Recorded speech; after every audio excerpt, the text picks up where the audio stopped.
Here we are at the Patton Museum. This is where they used to have a whole bunch of armored vehicles. You can see the pads, but they've only got a few left. This is an M60.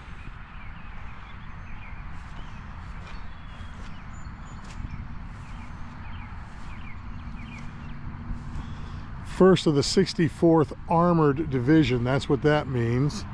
And this was Charlie Company 26. This is so this tank was with Charlie Company of the 26th, the 64th Armored Division.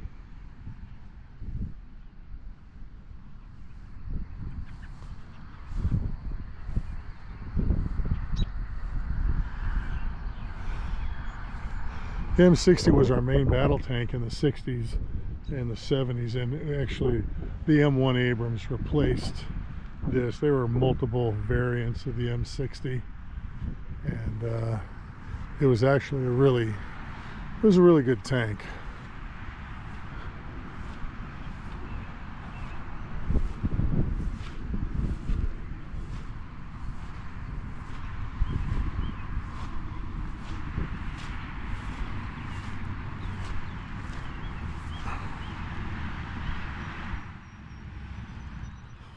There's the museum there. We'll be going in after I walk around the other two tanks. This is an M47 Patton. That's the one right in front, and of course the one over there is an M4 Sherman with the barrel blown out.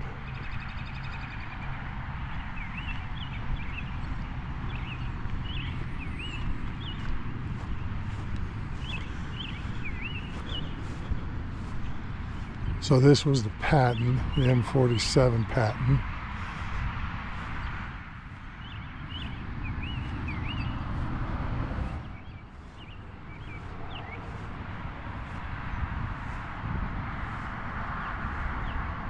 This is the Headquarters 100th Division, 1st Brigade.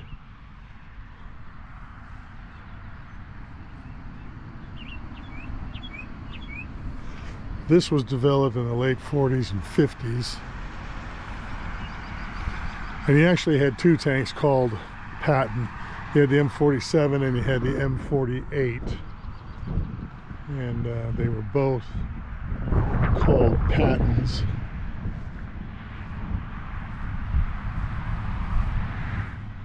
Here in America, we name our tanks after generals.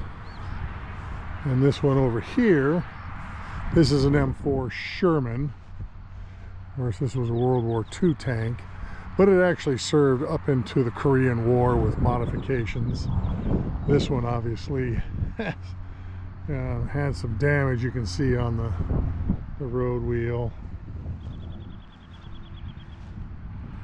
But this was our tank during World War II and some of the upgrades during World War, or the Korean War. Now you can see these extra armor plates, and those were to protect, they were extra armor to protect the crew and to protect like ammunition storage and all that. They were just welded on extra armor.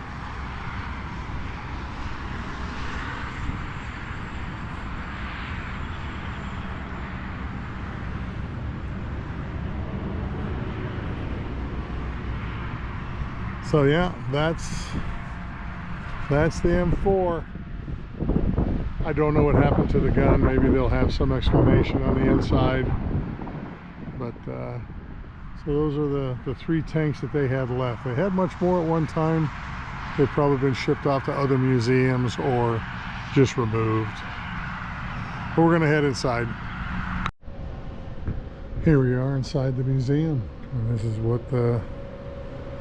greets you at the front. A life-size statue of Patton.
I actually drove by on the freeway. When you come into Fort Knox, you can see that building, and it's pretty impressive to see.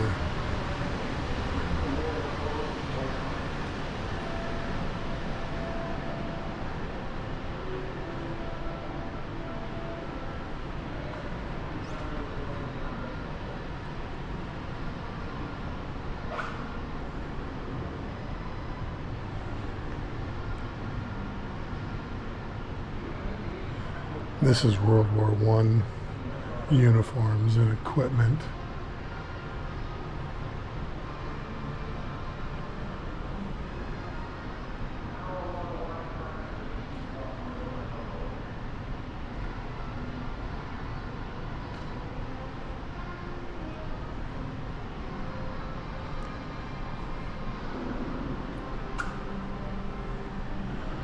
The one on the right is Patton's medical walking cane.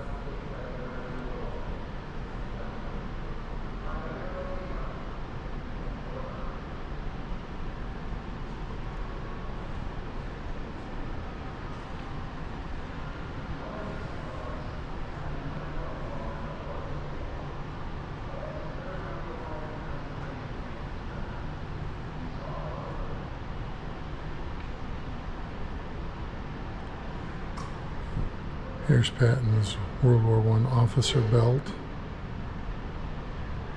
and this was his cap that he was wearing, so you can see the belt and the cap. The belt and the cap.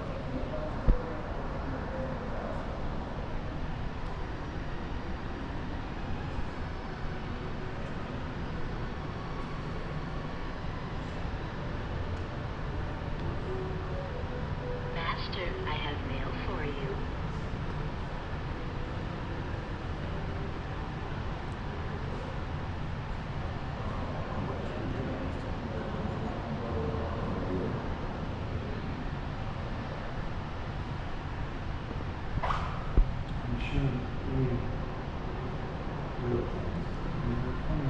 This is the bar.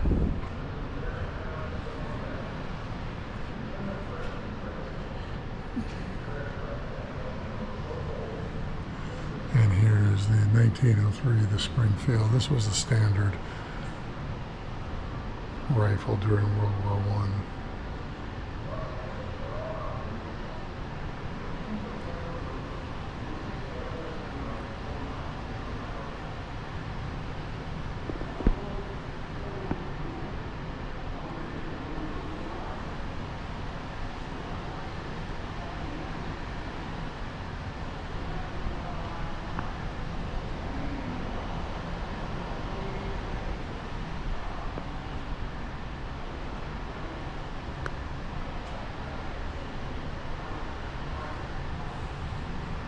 This pistol that is called a broom handle Mauser, and then they added these this shoulder stock to make it more effective. And here is a German Stahlhelm, which means a steel helmet.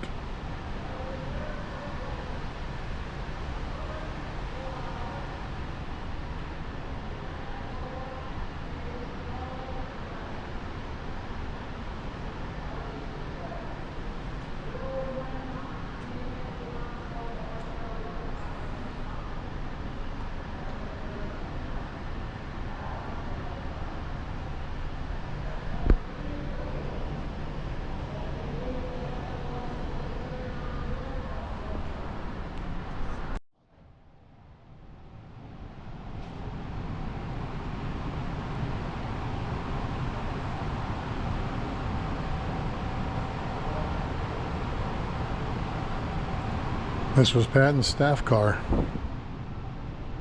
Pretty cool.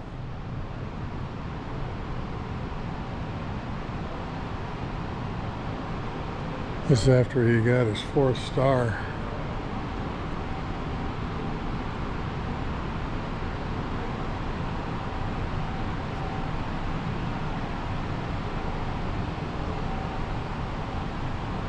Let's see. Chevy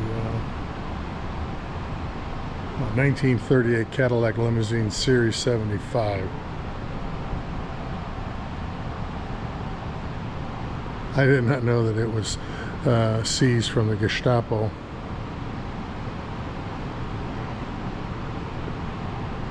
Now this is a priest. It's nicknamed a priest because of the turret, the pulpit there where the commander is. It reminded soldiers of a priest pulpit.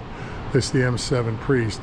It was a self-propelled gun based on the chassis of an M4 Sherman. But you can see it's open topped. It's not enclosed like a tank.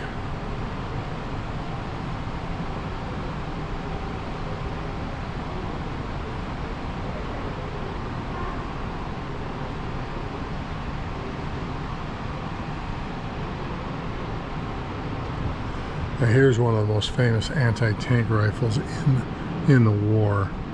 It's a Soviet, and it could knock out tanks. There's the PP-41, their submachine gun. Here's their light machine gun, and of course the famous Tokarev pistol.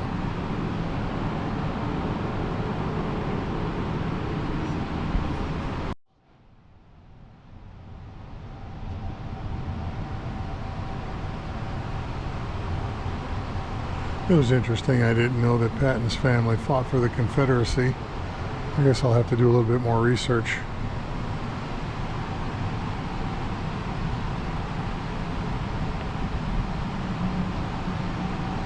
Here was his uniform as a cadet. His West Point uniform. Swords that he used.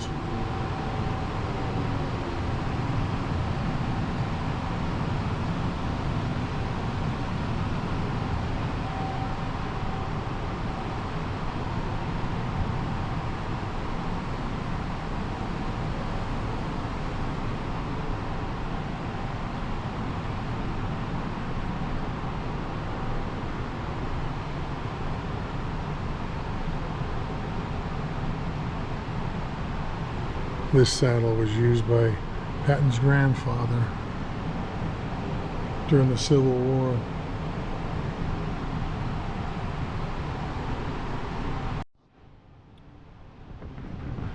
Here's a half track. It was used in World War II.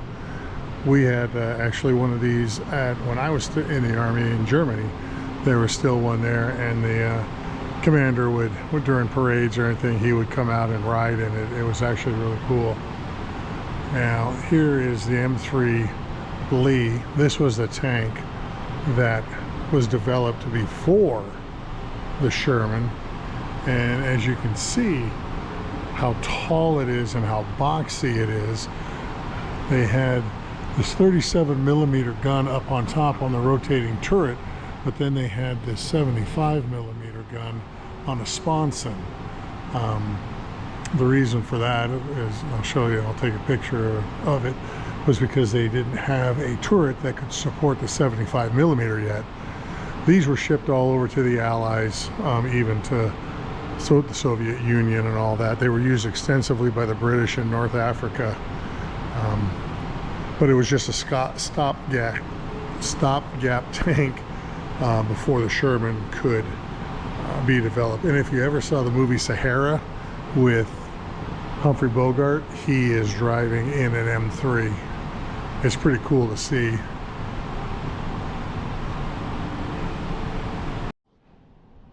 Here's the inside. And that's the 75mm gun on the other side there. But it had a crew of 6, if I remember correctly. There were a lot of people in this tank. They dropped 1 for the Sherman because the Sherman had a crew of 5. So let's see if I can get some more in here in the interior.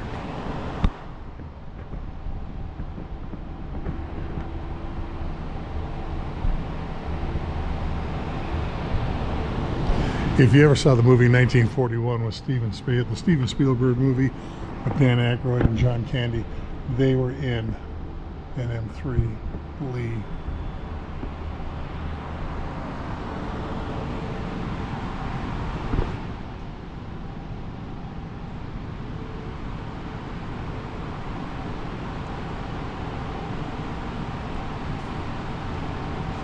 This is the first time I've actually got to see a Lee in person, and it's pretty awesome. I've built a few of these models, and I always love the Lee. This is Patton's dress blue uniform, 1941, before the U.S. entered World War II.